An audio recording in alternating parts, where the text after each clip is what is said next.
All right, everybody settle. Settle. Quiet on the set. Um, okay, so I'm going to kick us off really quickly. My name is Najib Tarazi. We're going to have the panel in just a minute. But we wanted to do a little bit of housekeeping since this is our first We Direct Music Videos meeting in Los Angeles in a good while. It's been about 3 years. By the way, March 11th is in a week. Pandemic kind of put a hold on some of this stuff, but we're back and we're all here tonight, and that's a really big deal.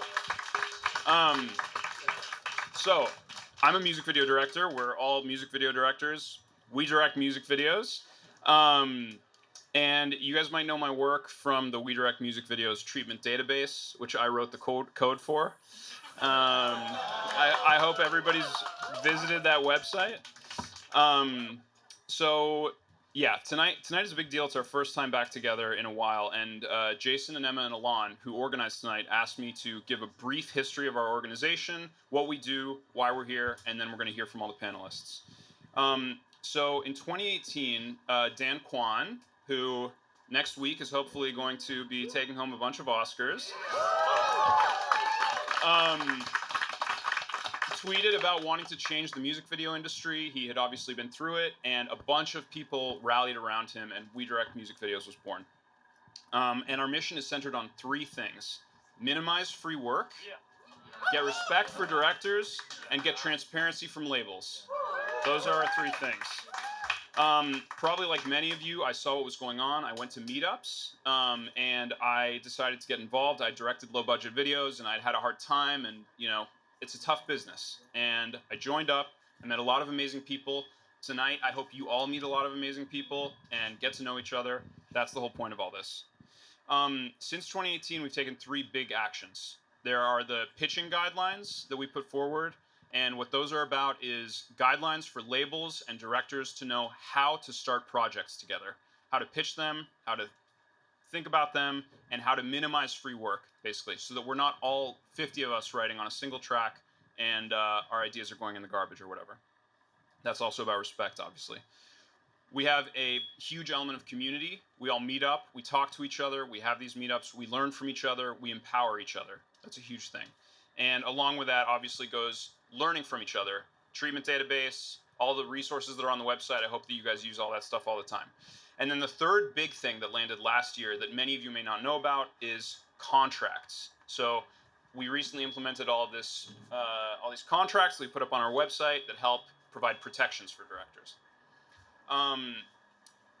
Anyway, so tonight's a big night. We're transitioning. Well, we're not really transitioning. What I was going to say is tonight's a big night because this night is put on by people who met at We Direct Music Videos events. Jason, Emma, Alon are three awesome music video directors who put this together. Jason's going to be moderating our panel. We're going to kick it off. I'm gonna throw it to you, and I hope you guys have a great time. Talk to each other afterwards and learn from each other. Thank you, Najib. Hey guys, just want to say a few things quickly. Thank you all for coming tonight.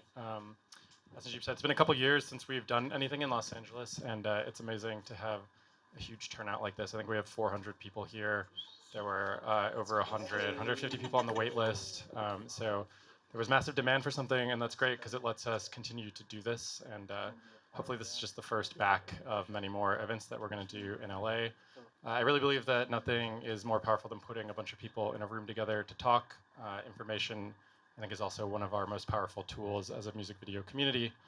I was watching the Spirit Awards earlier, and Dan Kwan won Best Screenplay, amongst a bunch of other things. And during his speech, he said, in the film industry, we work our asses off towards this kind of idea of success that we're all working towards, but actually what we should be doing is working to thrive here and now, and the only way we do that is by building strong communities. So I think it's really important that we come together, and to do so we have a great panel with us of directors, producers, commissioners from across multiple eras and generations of music video, and I think they're going to be able to talk to us about where we came from, where we are, where we're going, I think the history of music videos is also one of premature obituaries, kind of over and over again, and I don't believe that they're dead. And I think to continue working in them, we all have to believe that. But also, we're in a transitional moment for them and the music industry at large, and on shifting ground. And there's a lot to talk about, and challenges and opportunities that come with that. So we're going to get into it. I'm going to ask every panelist to introduce themselves, give a short bio, your work in music videos. It can be really brief, some people you've worked with, what we should know about your connection to videos, and then in the classic WDMV icebreaker question, if you were a pastry, what pastry you would be. Christina, we can start with you. Oh, man. Well, we have also, we have a slight shortage of microphones, so we're going to have to be collaborative tonight. Sure. Oh, Right, thank you. Sure. It's fine. We got this. Okay, thank you. Hi guys, I'm Christina Xing, and thank you guys. Funny enough, I learned how to write music video treatments through the WeDirect music video database. Actually, I'm a director, and short bio about me is that, funny enough, I'm with Our Secret Handshake, and they've taught me everything I know in music videos, and I think community is super important. So I pretty much started out only in 2019, but since then I've gotten to work with like artists like Haley Williams and etc. And it's been a crazy journey, especially as an Asian American woman. So really appreciate being in this room, being at this table, and seeing people of color here for sure. And I must say, for my Asian bitches out here, if I was an Asian pastry, I'd be egg tart for sure. So. How am I going to follow that? My name's Kathy Angstadt. I'm a reformed commissioner. I was a commissioner at Interscope Records for a very long time, probably about 16 years. I left in 2013, and now I'm independent. So I do independent commissioning and producing for just a very few artists. The rat race was just too much for me after a certain point of time. But you guys are all young and fresh, and you have lots of energy. So I have lots of hope for all of you, and I would hope to work with some of you anyway. I don't know. What else do I have to say? Well, you're a legend, so pastry. you can say a lot, but I mean, I've worked with a lot of amazing artists. I've worked with a lot of not so great artists. I was lucky enough to work at a label where the head of my company believed that creative was king, and I had a lot of power to execute that creative. So I feel very fortunate to have been in that position. I know a lot of my people that did what I did didn't have that. So I can only hope that the industry can turn back towards thinking forward and not backwards. What pastry would you I like a lot of different pastries. which one would you be? I know, maybe tonight I'm a cupcake. That's the best I can do. hi everyone. My name is Fuliane. I'm a executive producer, and I got my start at Propaganda Films about 20 years ago or so. And I have gone from producing to head of production, freelance producing, and now I manage. I'm a managing partner at a company called Fella, and I also run the MVPA. Yeah, I'm very excited, by the way, to be here today. Super honored. We can talk about this more later, but the MVPA was created for this exact reason, which is to build this community of people who can interact and make the industry better as a whole. So super honored to be here and excited to talk to you guys. You got to do everyone's got to do the pastry. Oh shit, sorry. Chocolate cake.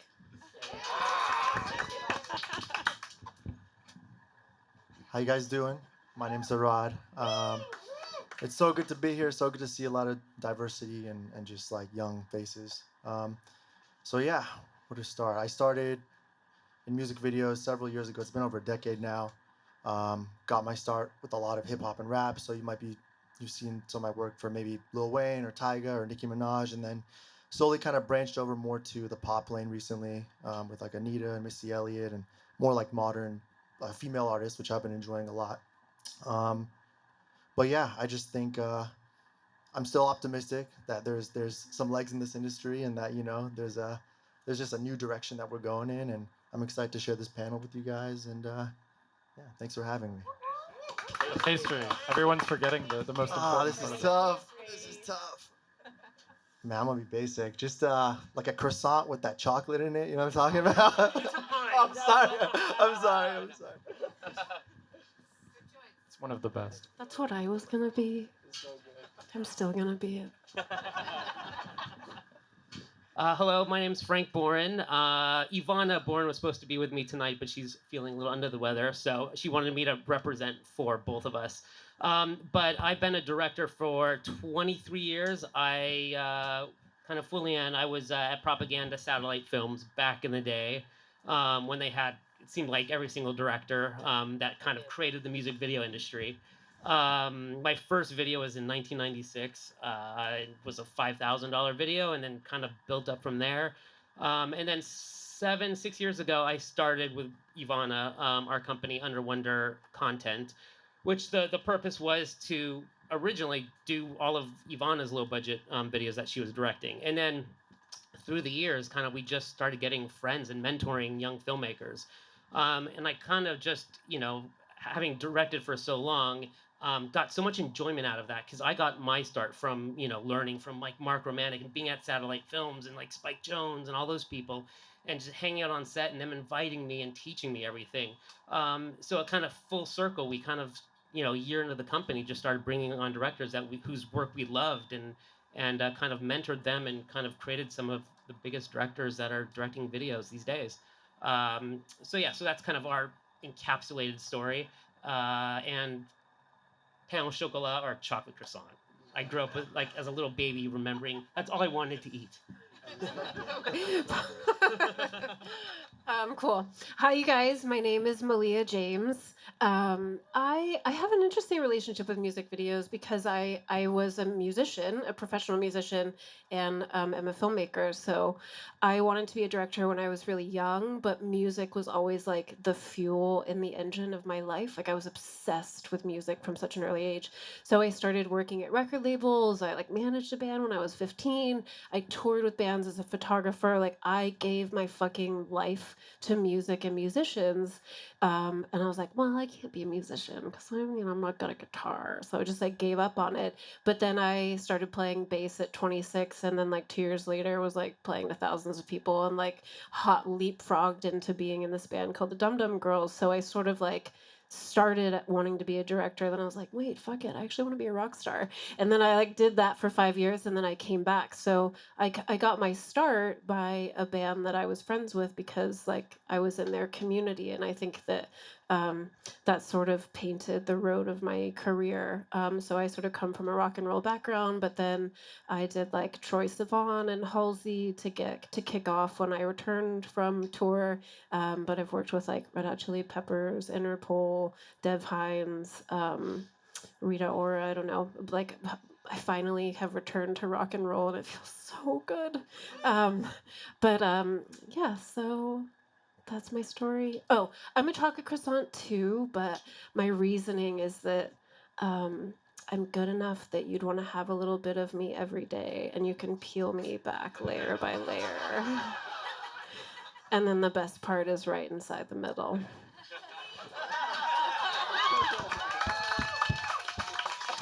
I'm a Scorpio. Can you tell? Hello, everybody. My name is Phillip Youmans. I'm a director from New Orleans. Hey. And I got started in the music videos right after my first feature, and I was my managers linked me up with Leslie Odom Jr. and we did a video. And from that point on, I was like, bro, like this is a dope way to basically whittle the knife and scratch the itch, because a lot of these longer form projects take longer to develop. And so I feel like music videos really has been kind of honestly like a godsend in a way, because I've been able to get back on set, get significantly better, I feel like, over time. And yeah, it's been a place where I whittled the knife for sure. So I worked with Tank and the Bangers, Innerwave, Michael Kiwanuka, and Fauna Hughes and Smino.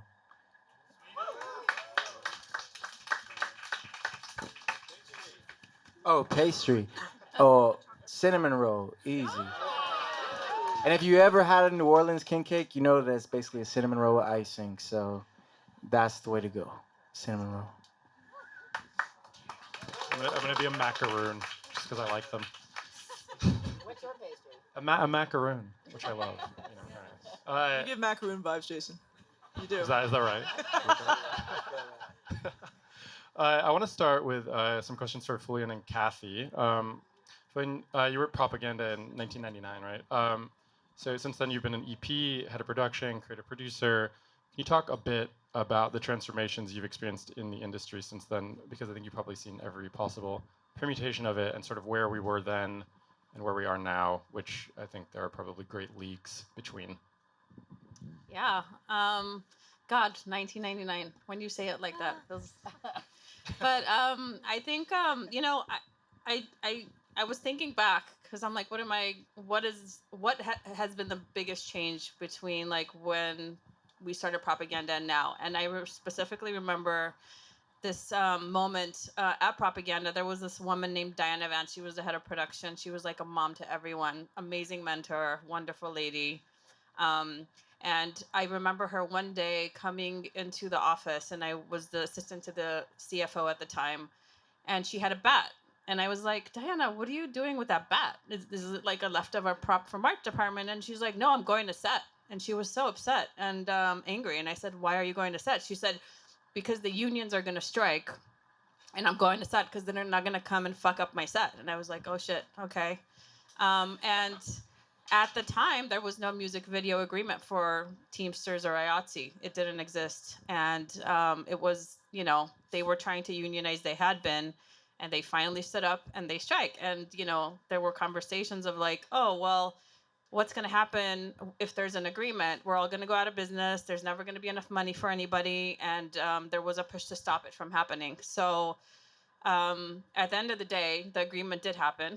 Everyone signed it. 20 years later, we're still doing music videos and we're still in business, right? So the industry has a way of adapting to like rules that go on. But if you look at that moment in time, everybody was trying to fight it, and they didn't get over that hump because the way they got over that hump is actually because they united. All the production companies came together and they agreed on an agreement. And if that didn't happen, and if the MVPA wasn't present at the time, I think that it would have been worse for everybody. So I think it was amazing time for budgets. I mean, we're talking about like millions of dollars. It's like insane. Did we need that much money at the time? No. We did a lot of cool shit, but we do a lot of cool shit now, So yeah, I mean, labels were making a ton more money. They're still making a ton of money. I mean, let's be real, right? But what I'm trying to say is in the 20 years, a lot of things have changed, but we're still working, we're adapting, and we're still doing videos. So yeah, I'm going to pass it to Kathy now.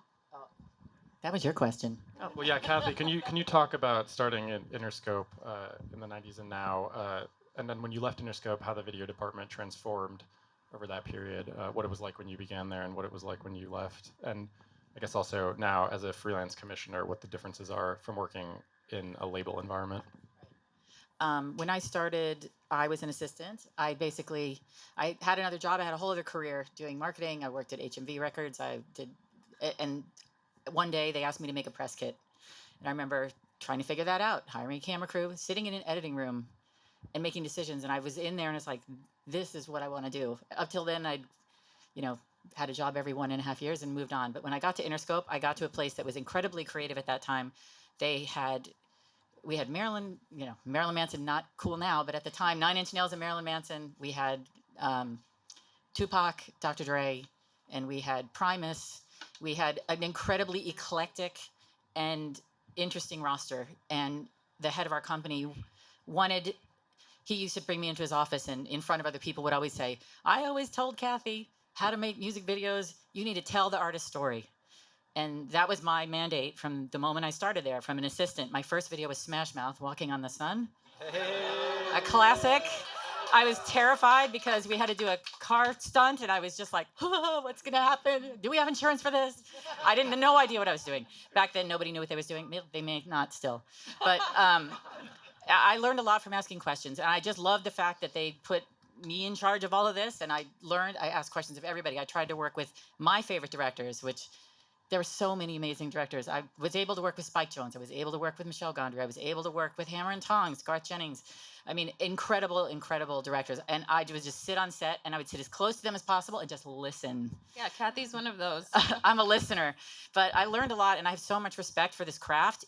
I really hope that it can continue and in the way that the spirit of the old school way where we just went out and did it. There weren't a lot of rules. We broke a lot of rules. We did a lot of things we weren't supposed to do. I didn't tell anybody. Nobody told anybody, but it was worth it. So Interscope at that time had basically the assistants did the work for the A&R people. So I worked for Tom Wally, who had a bunch of different artists, and I was responsible for doing photo shoots and visuals.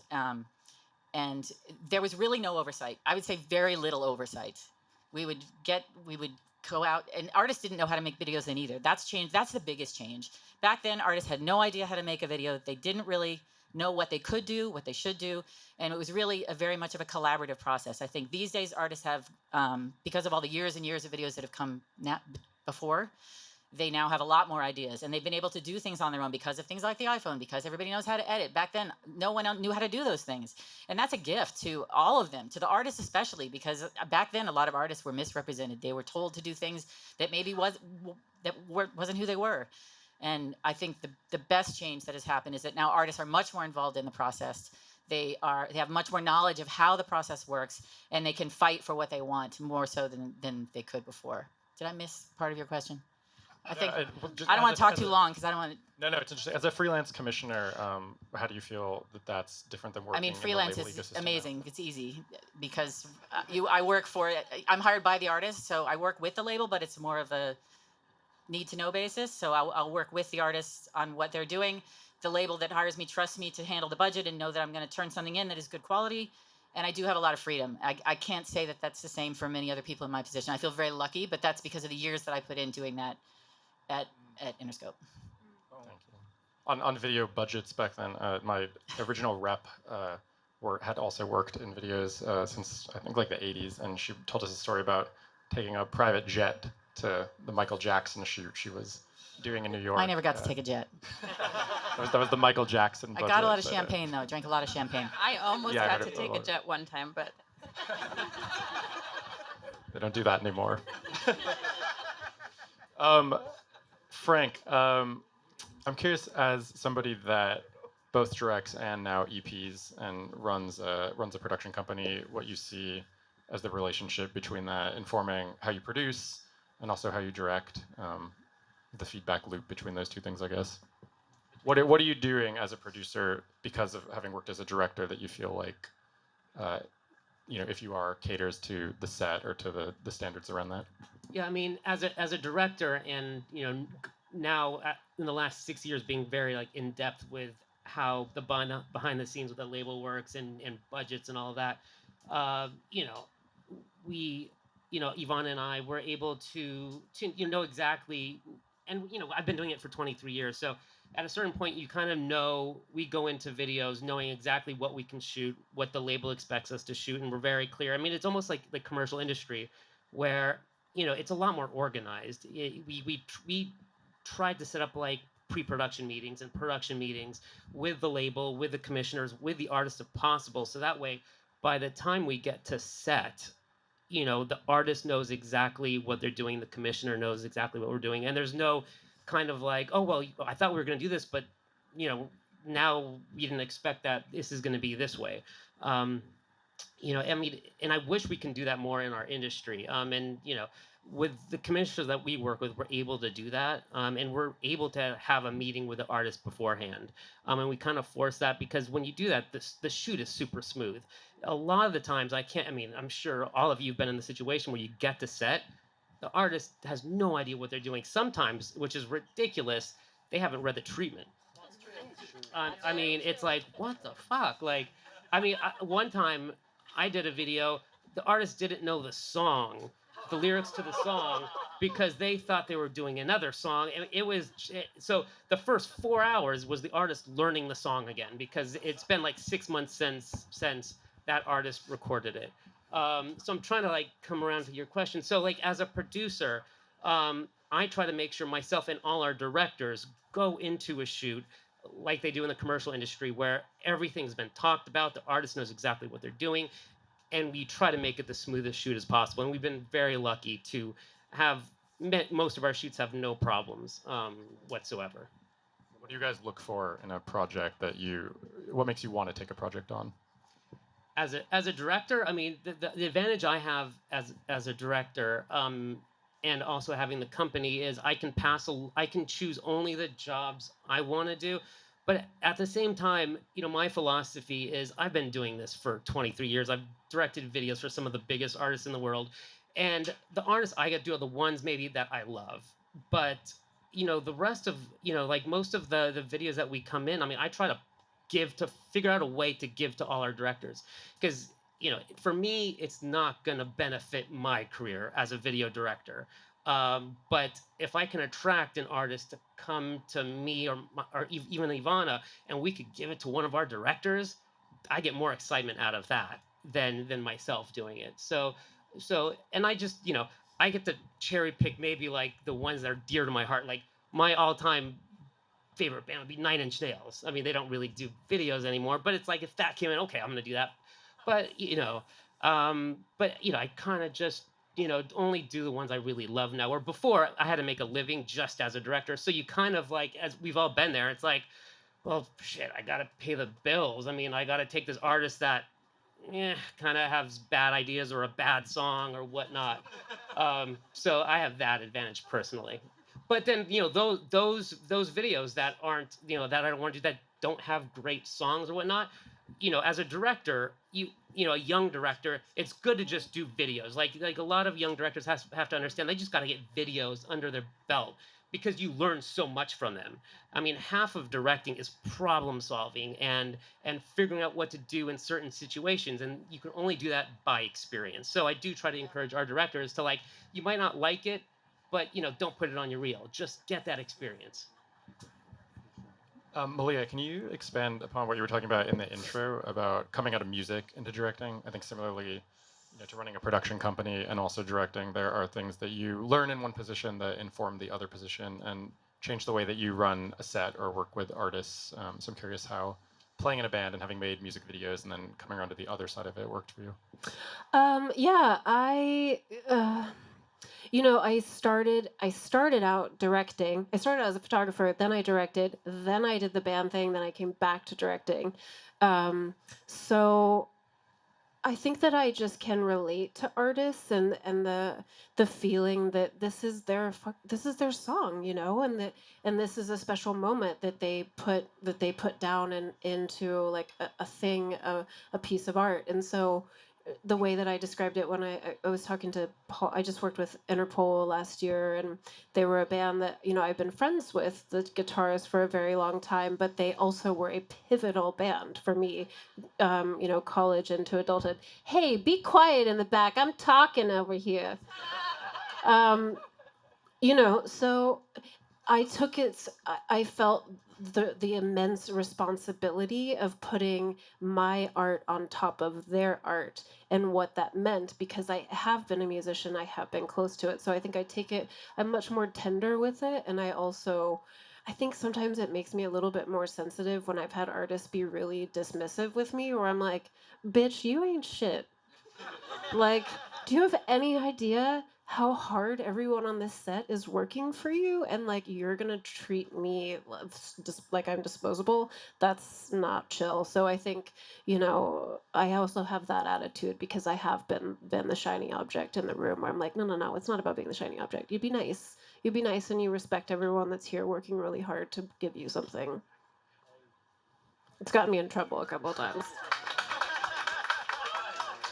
And I think that's actually something worth talking about, which is the relationship between the music video director as an artist also working on set, and then the artists themselves, because I think frequently the labels, and not necessarily just the labels, but artist teams and a lot of people working on the other side of it sometimes have a sense of the music video crew as like part of a marketing project or the marketing department.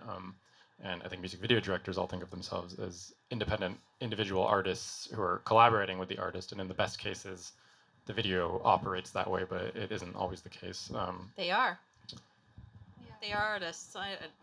Directors are artists. We even have that on our website, so I can't stress that enough. And also, once you experience what it feels like when someone, I have finally reached a point where someone like the Chili Peppers or Interpol will come to me and say, we want to do whatever you want to do because we've come to you because we believe in you as an artist. And that's an immense responsibility that if you have a harsh inner critic can really do a number on you. But I think once you actually experience the beauty of that, regardless of how big the band is, but just that musician going like, hey, you're an artist, I'm an artist, how can we make something together? I think you can't go back to the thing where someone's like, who are you? I haven't read the treatment.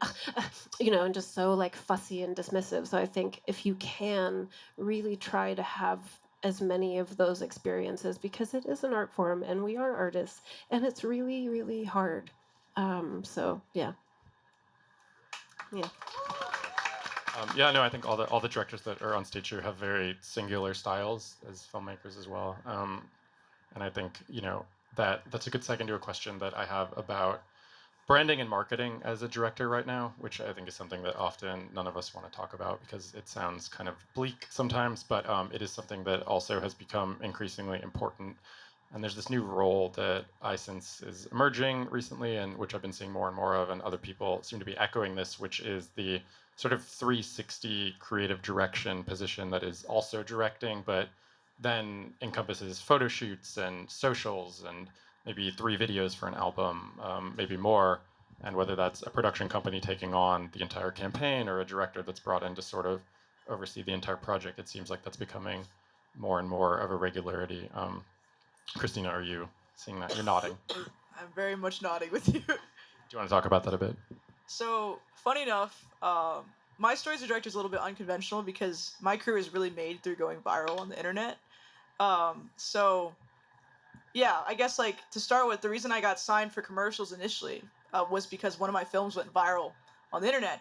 And then I was like this freaking 18-year-old and had all these people being like, oh, you can make money from directing. And like, I didn't know what the heck was going on. So I signed a pretty bad deal in the beginning, which I think some of us can all relate to. And then after that, the role of music videos is interesting because I had a music video go viral, and that's what got me representation and like noticed as a director. And like, I made this music video for Space Girl, this like viral TikTok song, and it's a blessing because like that was very much a narrative and the kind of stuff I want to be making, but it's also a curse because I feel like now everybody comes to me like, oh, you did that video for the Space Girl thing. Can we do something that like also goes viral like that? And that becomes like a part of a lot of stuff I do. And it's like anyone who's gone viral knows like you have no predictability about that. Like, yeah, like it's like, what are we doing? You should just make something that's good. So, yeah, it's a double-edged sword, but I think that that's like what's made my career funny enough. I mean, I think TikTok is worth talking about because it's sort of one of the like larger existential issues, not necessarily issues, but let's just say one of Really nice. depends on your perspective. It's sort of a meteor, but I think since like MTV went away and the rise of YouTube, there hasn't necessarily been a platform that has shown up in the industry that has like as rapidly and dramatically changed distribution methods, both for music and marketing. It's changed A&R. A lot of labels are heavily focusing on TikTok signings now. I have some stats about it. TikTok has 1 billion monthly users, which is more than double Spotify. And they polled their users, and 75% said it's the primary way that they discover new music. In 2021, there were 175 songs from TikTok that charted that also were on the Billboard Top 100. So it's definitely funneling hits right now, and it also funnels people directly to Apple Music and Spotify in a much more direct way than YouTube, which I think is responsible for people feeling that marketing budget should be shifted into socials because the view counts on TikTok are significantly higher. People can make TikToks a lot cheaper than they can make, a 50 to 100 and more rarely now upwards music video. So I don't know, Arrad, are you seeing that impact at all briefs that are coming in? Or you work in large scale pop and hip hop. Do you feel like that's starting to impact maybe the pitching process, what's coming in, what people want to do on set? Unfortunately, yeah, a little bit. But basically, like when the pandemic started, it kind of forced people to.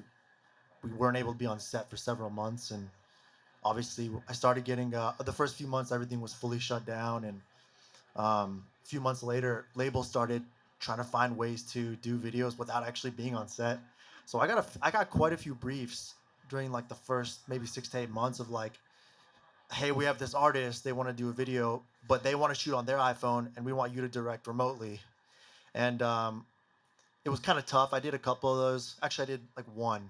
Um, and it's not, I mean, at the end of the day, like I think Frank mentioned earlier about like problem solving, there are a set of issues that come with that, and you just have to adapt. And um, TikTok as a platform as a whole is just, it's just a new outlet, just like MTV was once, just like YouTube has been, and there's going to be something after it. So as directors, we can't be so pessimistic about it. I think we just have to, again, adapt. And yes, sometimes obviously things are not in our favor, especially maybe it's like budget wise or crew wise or resource wise. We might not, when they come to you with a TikTok video, they're not going to come to you most likely with that same budget that they are for like a big pop record that they want to do with a massive, scale set. So um, yeah, it just really depends on how you look at it and how you approach it. And what's interesting about Christina, what you were saying about like the virality aspect and like putting something out on that platform, it just goes to show you don't need to make like a long form film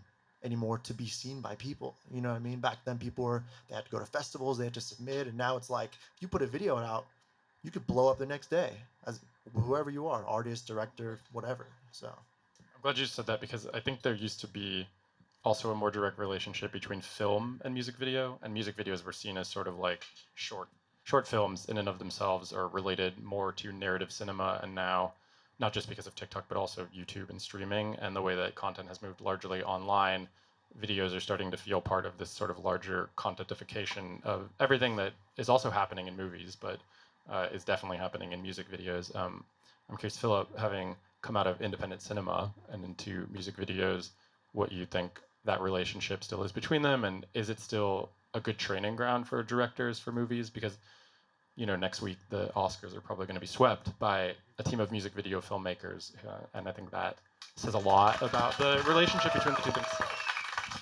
I think that says a lot about ideas and the things that the Daniels always did great. I tried to work with them so many effing times. It was never the right time. It was never the right song. I didn't have the right song, but they have ideas.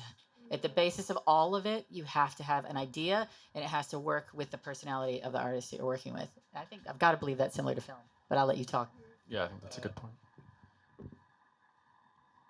I think music videos are a great training ground for again, I said it in my sort of opening thing, but like whittling the knife, like just getting better, getting back on set.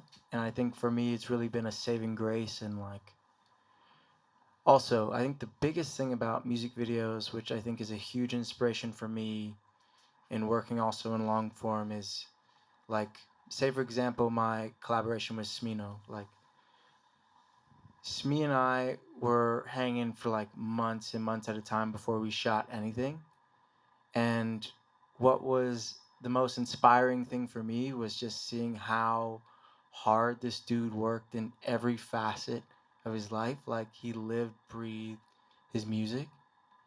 And so I think being around musicians for me has been like I think the biggest thing that's helped me in my long form work, to be honest with you, aside from the whittling the knife and getting better and making films and just making art, making things, is being around musicians who, like, to be honest with you, they, even if they try, they can't separate from their craft. Like, they're just, like, and when Smee hums, it sounds good. You know what I mean? It's like everything, I don't know. It's just a different relationship that they have with it. So I think for me, the biggest sort of joining between the way that I look at my long form art and a musician looks at their art, I feel like in a lot of ways has been, again, I said inspiring, but really like inspiring to then take the work ethic that I've seen from all these musicians and apply that to my longer form stuff. And I do think also when you work with musicians a lot, it does, say if you're making a short form piece that's not a music video, but just a short film in general, like you have a huge like arsenal of sounds. And like, for example, I was showing some piece at the Hammer Museum a while back, and one of the artists that I collaborated with, her name is Fauna Hughes. I was like, Fauna, yo, like, send me this instrumental for this song you have, like, bro, like, it's so dope. And she sent it to me, and she's Fauna Hughes, like, she's fucking killer. And so I put that on the back of a piece, and it made the whole screening. So I think more so, I mean, of course, the being on set, making the work, just making more stuff is the most important aspect of it. But I think, in tandem with that is the relationships that you form with these artists. Like, that's maybe my favorite part of the music video thing, because I've been very fortunate to, and I was listening to what you said, like, I feel like also very fortunate to say, like, I have never directed a video for a song that I did not like, you know? And so with that in mind, if you're looking at it as a ground to train and a ground to also, let's be real, sustain yourself, like make money in between these longer form pieces, like it's yeah, I think I give every bit of credit to music videos, I think, for helping me in this interim period. I feel like I said, I've gotten a lot better, and it's because of the artists and from the short form space. Thank you. I have one note for all of us, which is to speak louder into our mics so that everyone in the back can hear. And then they might stay quieter too. I mean, the cool thing about like going into long form and starting off in music videos is, everyone again can attest to this. It's, we're given sometimes 3 days to prep a video and shoot it and edit it within, a week and a half. And there is an adrenaline rush to that. There's an excitement. There's like, holy shit, everyone's telling you can't do it. Our head of production is like, are you fucking out of your mind? They want to shoot in 3 days from now. Like, dude, we can make it happen. And you're thrown into the fire, and you got to figure it out. And when you go into TV or movies, it's so easy. You have your producers on movies and TV being like, dude, you can't do this. 3 weeks we're shooting. It's like impossible. Like, are you fucking kidding me? We've shot something in 3 days that had explosions and this and that and blah blah. And if as doing music videos, you're thrown into that fire and you get used to it. By the time you're doing long form stuff, it's a piece of cake. To kind of honestly jump off that, two things. A lot of us are trying to make that transition into commercials, which I've successfully done because of music videos.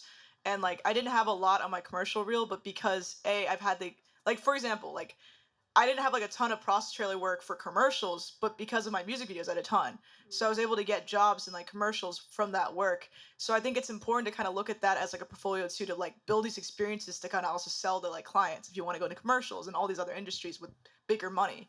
And also just in general, like, I think that music videos are a great training ground to just like try everything you've wanted to do.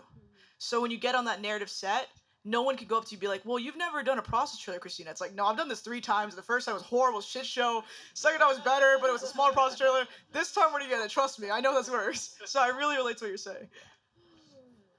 I think it's sorry, just to chime in. Yeah. It's one thing to have a good idea, it's another thing to know how to execute an idea, right? That's why also the Daniels are so good. Is like, not only are their ideas so good, but they can pull it off perfectly, right? That's why the movie is so good. They probably accumulate all that experience from their past music videos and doing these crazy things and being able to pull it off with small budgets. Going into something like this, the current film was probably much less of a challenge, Yeah, and a lot of their VFX department on that came off of doing their music videos. So, they had a long relationship with them. I want to switch gears a little into kind of the state of things right now. I think everyone on this stage is in its capacities fielding pitches and fielding briefs. Are you seeing any, and anyone can jump in and answer this, identifiable trends in them right now? And also, I think since WDMV started, we kind of launched with these pitch guidelines, which a couple of years down the road, we see like basically no one has adapted. So I wonder what the state of pitching is right now. Are you seeing more transparency in it than there used to be, or potentially less? And in terms of how many people are pitching on something, directors asking how big the pools are. We see a lot of these cattle call pitches, and maybe those are happening less now, but I'm not sure. What are you guys seeing?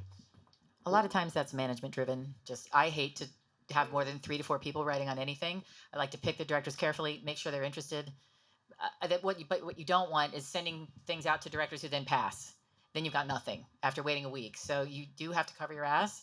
Sorry, am I talking loud enough? But I forgot my point now. But yeah.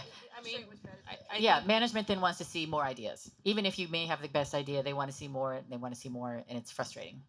But it's best. I love to single bid if possible. I think it's rare, but I've been able to do it. It really depends on a lot of the forces around the artist. yeah, but also, Kathy, you're like a unicorn. Like, serious. No, I don't have to be. I'm I've happy had to the train pleasure to commissioners work and with give them the Kathy. guidelines and train them all. No, like, okay, this is what I'm not seeing in the industry, okay? Kathy is someone who works with us as a partner from the label. Like, honestly, I haven't worked with the label commissioner, and I can't tell you how long. We don't, like, even communicate. They approve we talk to the artists and managers. They say, label, you're going to pay whatever it is you're going to pay for the video. And they put us in an email, and the label pays it. That's the extent of my conversations with the label, right? Whereas Kathy, when she was at Interscope, like, she would be so involved in the creative, so invested in helping the production companies win. If artists wanted something and it wasn't within budget, you can actually go to her and have a logical conversation about, Kathy, we need the extra $5,000 and we need a process trailer because we don't want Eminem sitting there for 2 hours being pissed at us, right? So, like, these are the conversations that are not really happening right now when we produce music videos, because the commissioners are never on set, and they're never. I have not had a commissioner on set. That's shocking to me. How Some can of- you be some of- responsible some of for a them are, budget but and some of them creative? aren't. But they have to be. So But I found I got great results out of being a partner. Like I said, when I started, I knew nothing, and I was probably very little help in anything other than standing back and letting them do their job. But I did find that as I got more experience and was able to understand the production process as well as my artist concerns, I was a better bridge between the two. And if I am invested more in what is happening on set, they are more invested in doing better for me. So it was a partnership is the best thing that can happen. I mean, in a perfect world. absolutely. I'm seeing, so it's an interesting thing. Only very recently have I entered sort of the realm of being sent tracks by icons, like people that have been around since I was young and that I watched on MTV. And you know, it's such an honor to be sent their track, but they're always with these like really abysmal budgets, because their audience doesn't really, they're not like, you know, Taylor Swift has like billions of views on YouTube, but some band that has produced like 20 number one hits, their audience doesn't really watch YouTube. So you get sent this track and you're like, oh my God, I love that band so much. Oh, I would love to do a video for them, but there's no money. Can I ask everyone I know for a favor? Can I do it again? Because the expectation is still, if you do a video for an icon, you have to do an icon level video. So I find it's both an honor and also kind of really frustrating to see that, but it's just sort of the reality of the business. But then you're like, these guys have multiple multi-million-dollar houses, and like I'm literally begging to get, you know, something so simple added to the budget. Yeah, so that's kind of the place where I'm at anyway. Are you guys also feeling that? I mean, I think there's sort of like an artist management question here, which is as budgets are slashed at labels and move increasingly low, a lot of artists that were used to higher budgets in the past are now going to be seeing much less money on their video sets than they used to, and it's a lot different to walk onto a set where you've got, you know, 3 trailers outside and like a 5-hole, and everyone's going to hang out in those, and then be in like a warehouse in downtown LA with some folding chairs, and it's like, here's your green room, and you know, and I think we've all worked with like famous musicians who walk into a set and it's just not what it was like even 3 to 5 years ago. So are you guys, yeah, I don't know, managing the expectations seems like it's Is it worth making those videos for artists that have been around for so long and used to all that? Are you ever going, are there enough views for it to be a worthwhile exercise? I'm just talking from a marketing perspective. You know, doing 2 videos with Red Hot Chili Peppers changed people's perception of me as a director for sure. Like I'll be like in an Uber or something. I was just in an Uber in like Brussels, and the guy's like, "Oh, what do you do?" And I was like, "Well, I'm a music video director."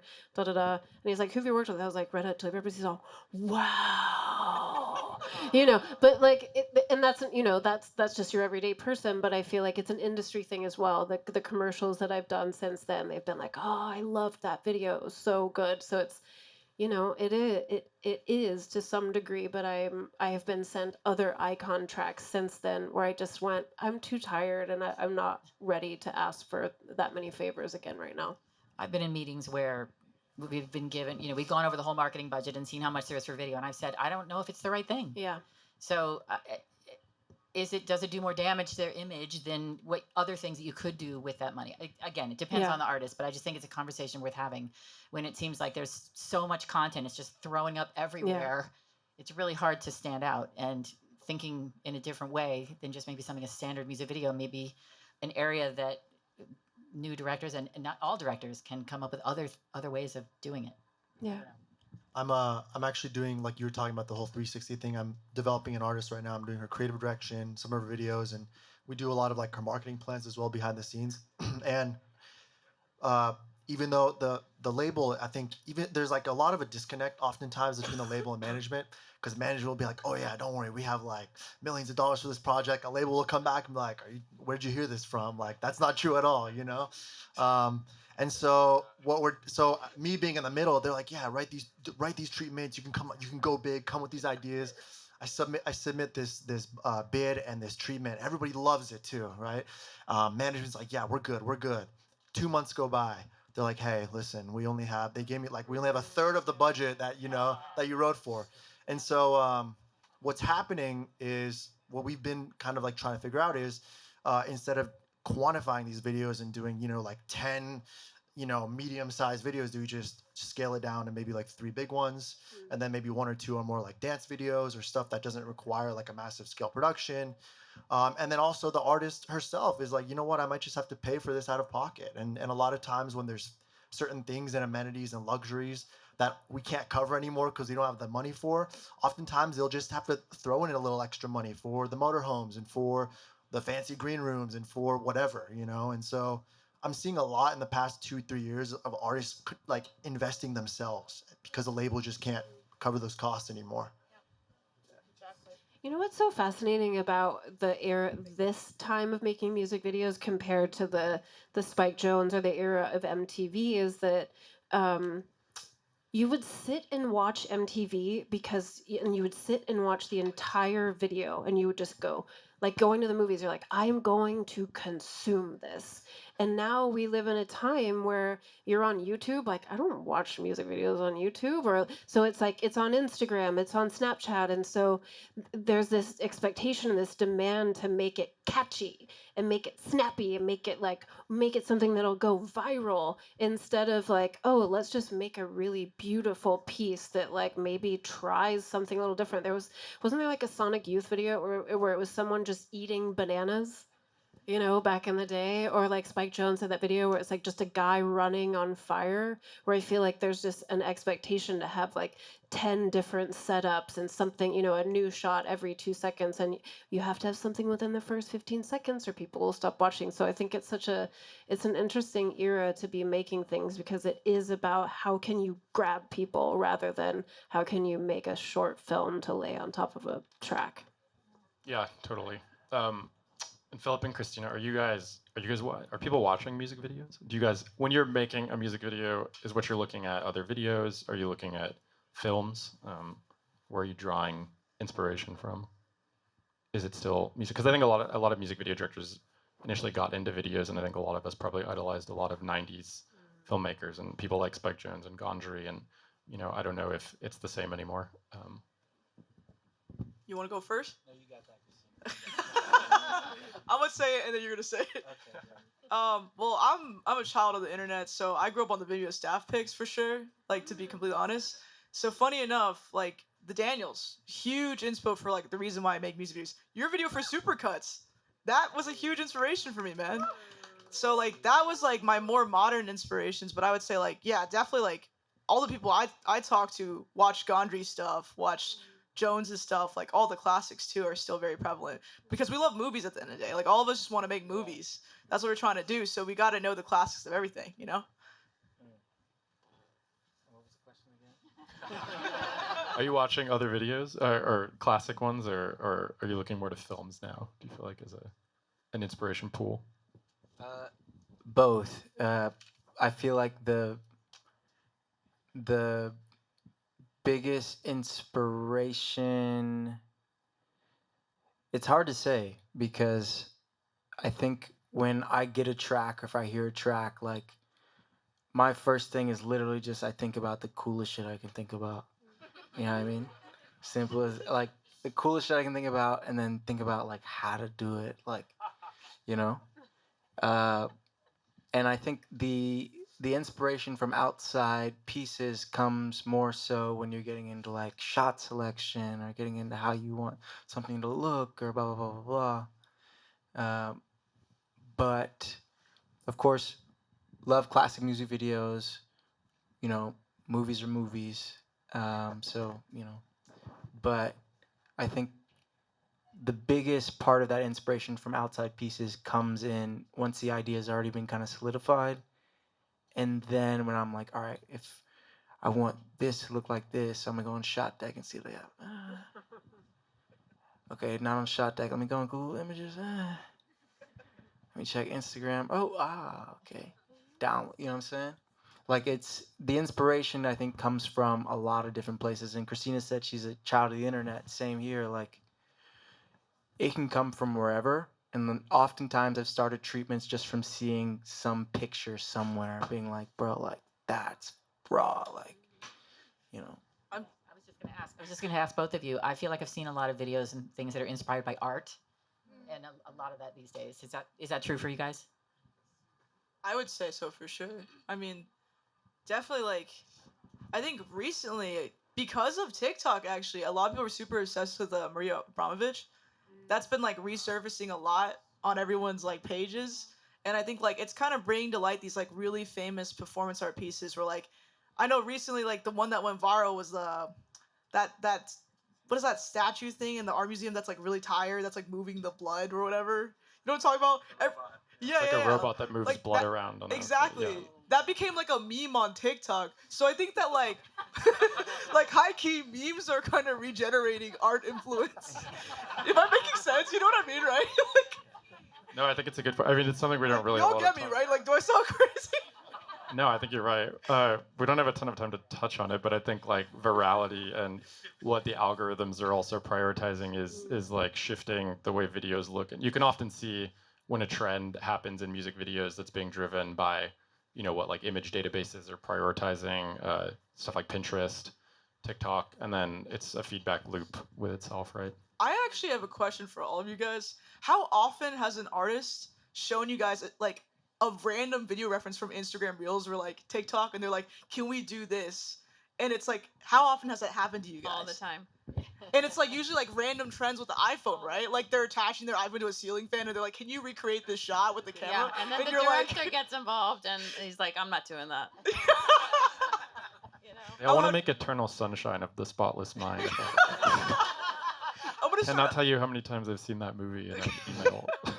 those like film If it's a good commentary movie. ones. It's crazy. Okay, we have a little bit of time. I want to talk about the future now, and we can kind of go down the row if everybody wants to say something you guys are, so we end on a more positive note here, excited about in the future of music videos. No, we've covered a lot of positive You mean material. TikToks? I'm just kidding. The future of video content. What's something you guys are seeing you're excited about? It can be in your own work too. What are you guys working on? We can just go down the line. Christina, you can start if you want. I want Phillip to start. I started last time. Okay, yeah, let's fill up down. Throwing the ball, bro. Okay, so I think for me the future music videos, what I want to sort of like manifest out in the world is, and I can really only speak for myself in this regard, so I guess take what you can from it, but make work that you fuck with, like make stuff that you honestly dig. And I think as a director, taking our like being in a power position in the same way that an artist is in a power position is just sticking true to your instincts and the stuff that you really, really want. And no matter what, always say on set, like fighting for the stuff that you want, even if it comes down to tooth and nail, like it comes down to the end, like, because at the end of the day, you'll be able to sleep at night knowing that you at least fucking tried, right? And so I think for me, the future music videos, I think what would be cool is seeing all directors, if they can, no matter the budget. And when I said I've only ever done tracks that I fuck with is true, but the budgets haven't always been big. You know what I mean? Like if it's an artist that's smaller, but the song is incredible, then like, you know what I mean? We'll run it up. Like we'll make a piece to it. So I think for the future music videos, what I would love to see is reiterating directors doing the stuff that they really, really dig and only doing that, because for me it's hard to make something good if I don't like it or I don't like the source material. But everybody has their own way, but that's me. The other one is that I think people should revel in the the process of working with the artist, because I feel like it's like I said before, the best fucking part. But I'm forgetting the question now. No, that was perfect. Yeah. You killed it. I'm way into your sage vibe. It's really What it's can I hot. say? Yeah, good for you. And I'm gonna just sort of adjust the question a little bit in the way that Yeah, you please. did, which is sort of like maybe advice that I would give, having being where I am in my career for the future of you as a younger music video director. I did have a time where I was trying to do it to pay rent, and it was brutal. Um, and I worked myself into the ground. And what I did at that time was I made, and I still do it because I am a musician, I make the video that the song wants. And I think there is something beautiful to that. But I think if I could go back, what I would do is I would have sat down with myself and Pinterest and whatever inspiring thing, and I would have said, what do I want my work to be, to stand for, and to look like? And I'm doing this actually for myself now. I would build the mood board for who I am as a director. And then with every track that comes in, I wouldn't just service the track. I would say, like really, really, truly, what is, if this is the trajectory and this is what my aesthetic is and this is what my mission statement is, I'm only going to do a video that's a part of that path, because I got a little detoured by just trying to pay the rent for a while, and it took hard work to get back on the right track. So I think if there's anything that TikTok has taught us, it's that people are incredibly creative and can do a lot with very little. And I think that that is so inspiring for me. I'm lazy. I'm like, I don't want to edit. I don't want to shoot it. I did that shit. I'm like, I pay people to do that now. But I love that there's so many young directors that are like, I do it all. And it's like, fuck yeah, guys. You guys are killing it, and you're very inspiring. So knock 'em dead. I think also, just to quickly interject, if you do that for your own work, people will come to you for that, and it's a lot more power as a director to have something that people come to you because they want you to do and collaborate with them for. So. Yeah, I mean, just on to that, I mean, I think it's really important, and directors sometimes lose sight of it, but create a style, and it happens naturally over time. It's a little bit of your favorite videos, your favorite directors, and you become eventually the amalgamation of all those things that you love. But I think the thing that makes a director a must go to director, like we keep talking about Spike and Mark Romanek and our director Tanu and Dave Myers, is that they've created a style that no one else can get that style except from them. Like you can't get a Tanu video except for Tanu. You can't get a Dave Myers video except for Dave. They've created a brand that you have to go to them, and if you can't get them, you're not able to make that video. So I think as a director, create that style that the label is forced to go to you to get that video that they want.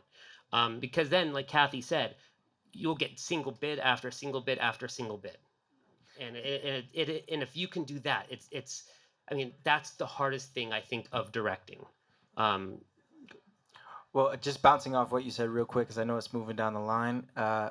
When we're talking about like TikTok, those kinds of things, I really feel like, again, like forget the algorithm, like forget all of that stuff. Like the only way to actually make a style that's singular and unique to you is to do the shit that you personally think is cool. Period. So like if you rock with an idea, you're like, bro, like that's what if you're when you listen to a song, I mean, whatever. Like if you're listening to a song and the first shit you see is some I don't know, some motherfucker putting walking on the moon, putting a flag on the moon, like I don't know. You know? But if that's what you see, rock with it. Because the only way that it's really you talk about having an individual style, and I would like bet that like I mean Spike is a legend, you know what I'm saying? But I bet Spike goes with the shit that he thinks is cool. Period. And the reason it's different and unlike anybody else is because it's validated by him himself, you know. yeah, and you look at the Daniels. I mean, they were able to carry that on from music videos to commercials. And now you're not going to get a Daniels movie from anyone else because that shit is so creative and so amazing that, that's why they're nominated for and will win for an Academy Award. I'm just excited that we're all going to be jobless because AI is going to take over, and there's going to be 12-year-old kids in their mom's basements generating videos that go viral while we're out here trying to do this shit on our own. Nah, I'm just kidding. That's not going to happen. That's not going to happen. You're gonna create and direct their AI generated videos. Yeah. No, but Someone needs to type the input into the AI. yeah. That's True. It's a job. That'll be the next wave. No, but oh, actually, you guys all made really good points about TikTok and just things that we're seeing. And I'm actually noticing TikTok used to be like, it still kind of is, but not as much, but it used to be like microwave content, which was like fast things going viral, things every day. Something new was going viral, something new was popular now. And it necessarily wasn't always like premium. It was just like, again, someone with the camera. But I'm noticing something that I've been seeing the past year is there's a lot more like good content that actually goes viral now. Like it's actually, there's so many people creating now. It's like, you're just going to get lost. Your work will be saturated unless it stands out. So it has to be good. You can't quantify the work. You have to really just like qualify, I guess if that's a word. But the main thing really is creating value for yourself as a director. What makes me valuable, like the Daniels, like everybody we've mentioned. And then if you want to actually have a career as a music video director, how can I create value for the artist? You know what I mean? Like if you want an artist as a repeat client, if you want a label and a commissioner, to come back to you, you have to create value for them. You have to be able to execute within certain parameters, within the budget. You have to put a twist on things, put your own spin, and just like make your voice valuable. That's literally how I built my career, is just trying to build value for myself and other artists seeing it and coming back. So yeah, that's like the most crucial thing. Yeah. And going to, like, everyone keeps talking about TikTok, and you're right. I mean, things have shifted, and for a few of us who've been around for 23 years or longer, we've been through. I remember being at Propaganda Satellite, and a fax came in from from MTV about all the reality TV shows. They're switching their format, and they're going to stop playing less and less videos and put all their concentration into reality shows like The Real World, because they could actually sell ad time. So we kind of, that's when kind of things took a downturn. And then they got better again, and then came around the same time Napster, and then that's when record labels started losing money. And then, things went down and they started going back up again. And then, luckily YouTube came around, and that gave another amazing platform to show music videos. And then budgets went up again. So, there's always these, ups and downs in the music video industry. But let's not forget, it's been around for 30 years, 40 years. And now TikTok's come along. And yeah, you're right. All the labels are, it's being on the EP side of things now. All the labels are talking about, yeah, we're going to be shifting resources to put, money into doing a little bit more TikTok. And unfortunately, for this moment in time, it seems like the middle ground of middle class of budgets are kind of going to disappear for a little bit, and now they're making, unfortunately, a lot more $20,000-$30,000 videos. And they are still going to make bigger budget videos for like the marquee artists that really do need to stand out from TikTok. But the one thing that we can't forget is the one thing that TikTok isn't going to give an artist and a record label is TikTok's not really going to make an icon and develop an artist's vibe and visual look. Like, it's too fast, it's too quick. So like Harry Styles, Little Nas X, I mean, who we did their videos, like they're not, their styles, their persona was defined by their music video, their costumes, their outfit, their look in this album cycle. That was taken and put on Times Square. That was put on Late Night with David Letterman. I mean, not David Letterman, but oh my God, yeah, the one of the yeah, Jimmy Fallon, Jimmy Kimmel. But so it's an artist's image comes from music videos, so it's always going to be around, and it's going to go up and down and thrive and not thrive. And we're in a transition period right now, but that'll give a lot of advantages to a lot of newer directors. Yeah. Oh. Please go. Please. You gotta come up with the last thing to say, Christina. Yeah. I hate being that person. Yeah, I mean, honestly, like, I've always been and still very excited about music videos. I have a special love for them and a special respect for them, the artists, and also the directors who make them. We have to think of it on sort of like a bigger level, like TikTok, which I hate, by the way. I don't do TikTok, and I hate it when my kids try to watch. I'm just like, get off that thing. But, we have to keep in mind, like, music videos shift culture. Like, they shift culture, they inspire the youth, their fashion, their everything that the young generation does and we do, and when we hear music, like, it all comes from music videos. So when it's dismissed, it makes me really angry because it's an art form in itself. So I try to do all I can to protect that art form with how I am as an EP and how we are as a company, and also with the work we do with the MVPA. But I'm still very excited about it. It's not going to go anywhere. Yes, the industry's changing, but it's been changing. It's constantly changing, and I think we have to adapt with it. That's my 2 cents. And I noticed there's a lot of directors here, and I want to impart some knowledge before I leave here. But, I get asked all the time, like, what can I do as a new director to get seen or to be in front of people? And, I think the best thing you can do as a director is to make cool shit. Like, make cool shit, put it out there, and somebody's gonna see it, and somebody's gonna call you. I promise you it's gonna happen. Don't wait around for an artist, don't wait around for anybody. Like, you guys have the tools to be able to do that yourself, so do it, The second thing is, once they call you, and you do have a hit, once they call you, align yourself with a company or your producing partner or whatever that is. Align yourself with the right people. Make sure they are investing in you like you're investing in your art, because this shit is really hard. Like, it's hard, and it's a very high risk business for us to be able to drive your vision. And you need to align yourself with people who are going to uplift you and support you and give you the tools that you need to make it as an artist. So, here. Thank you. Definitely. I'm also very excited that this organization is back because, I feel like the MVPA was basically created for production companies to be able to have what you guys have with We Direct Music Videos. And, EPs talk all the time. We're all friends. So I'm, by the way, Frank, I got to give you your flowers because I'm so proud to see what you've done in the last 6 years. And you should have won that Grammy. Tanu should have won that Grammy. I'm just saying. But